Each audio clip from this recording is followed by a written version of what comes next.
আসসালামু আলাইকুম everyone, welcome back to my channel রায়ানের রান্নাঘরে। প্রতিদিনের মতো আজকেও আমি আপনাদের সামনে হাজির হয়ে গেলাম এই সুন্দর কালারফুল রেসিপিটি নিয়ে। রেসিপির জন্য প্রথমে আমি কড়াইতে দিয়ে দিলাম তেল। এবার আমি এর ভিতরে দিয়ে দেবো বেটে রাখা আদা রসুন পেঁয়াজ বাটা। এবার আমি সুন্দর করে মশলাটাকে একটু নেড়ে চেড়ে ভেজে নিলাম। এবার দিয়ে দেবো কাঁচামরিচ কুচি, দিয়ে দেবো স্বাদ মতো লবণ, আর দিয়ে দেবো পরিমাণ মতো হলুদের গুঁড়া। দিয়ে মশলাটাকে সুন্দর করে নেড়ে চেড়ে ভেজে নিব।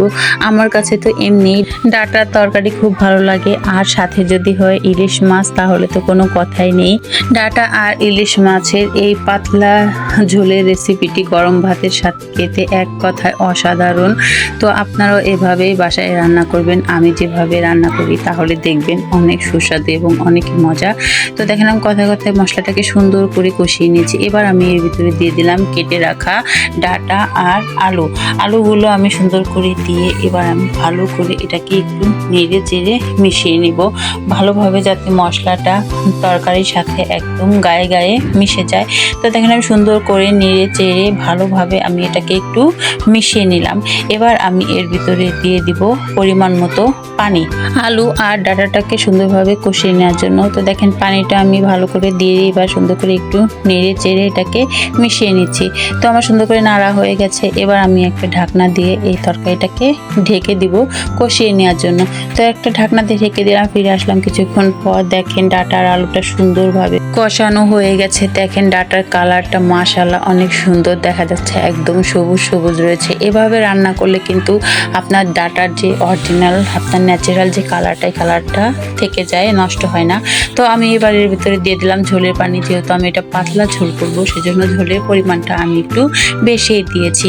এবার আমি এখানে দেখেন নুন হলুদ দিয়ে আর একটু সামান্য তেল দিয়ে মাছটাকে ভালো করে মেখে রেখেছিলাম। তো এবার আমি মাছগুলোকে এর ভিতরে দিয়ে দিলাম। দিয়ে সুন্দর করে একটু নেড়ে চেড়ে মিশিয়ে নিলাম। এবার আমি এর ভিতরে দিয়ে দিব জিরা বাটা। আপনারা বলতে পারেন আপু কাঁচা পানি দিয়ে এর ভিতরে জিরা বাটা দিয়ে দিলেন। হ্যাঁ, আমি এর ভিতরে দিয়ে দিলাম যাতে করে আপনি যখন তরকারিতে চাল হবে অনেকক্ষণ, তখন এই মাছের ভিতরে আপনার লবণ মশলা সব কিছু একবারে ঢুকে যাবে। তো এবার আমি এর ভিতরে দিয়ে দিলাম টমেটো কাটা আর ধনিয়া পাতা কুচি এগুলো দিয়ে আবারও আমি সুন্দর করে একটু নেড়ে চেড়ে মিশিয়ে নিচ্ছি।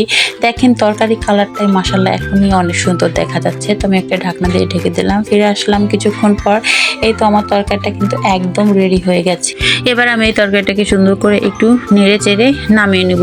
এরকম আরও সব রেসিপি পেতে অবশ্যই আমার ইউটিউব চ্যানেলটিকে সাবস্ক্রাইব করে দিবেন, আর লাইক কমেন্ট শেয়ার করতে কিন্তু ভুলবেন না। আর গ্রাম বাংলার এরকম আরও সব মজার রেসিপি পেতে অবশ্যই আমাকে বেশি বেশি কমেন্ট করুন। তো এই যে আমার তৈরি হয়ে গেছে ইলিশ মাছ দিয়ে ডাঁটা আলুর সুন্দর একটি রেসিপি। তো আজকের মতো ভিডিওটি এখানেই শেষ করছি। আল্লাহ হাফেজ।